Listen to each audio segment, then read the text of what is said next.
আসসালামু আলাইকুম বন্ধুরা, আশা করি সবাই ভালো আছেন। আপনাদের মাঝে চলে আসলাম আজকে বিখ্যাত সেই নামকরা মেলা ধর্মুট বৈশাখী মেলায়।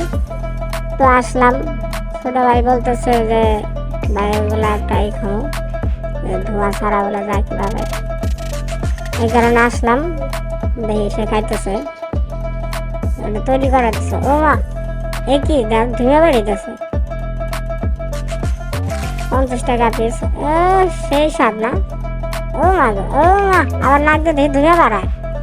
ও, সেই স্বাদ না ছোট ভাই, সেই স্বাদ। এ কি আবার ফেলাই দিল, দেখা যা, ভাল লাগে না? ঠান্ডা, অনেক ঠান্ডার কথা বলতেছে। ও মা, আবারও ফেলাই দেয়, এত ঠান্ডা, তাই নাকি? যাই হোক বন্ধুরা, আপনারা অনেকে বৈশাখী মেলায় আসছেন, তো আমরাও আসছিলাম, দেখলাম মেলা ঘুরে ঘুরে দেখলাম। ছোট ভাই তো দেখা যা অস্থির কাই কিছু মধ্যে আছে, খুবই ঠান্ডা, আবার বলতেছে খুব টেস্ট। যাই হোক এনজয় করতেছে ছোট ভাইগুলা। বৈশাখী মেলায় আসার পরে দেখলাম অনেক মানুষজন অনেক কিছু কেনাকাটি করতেছে।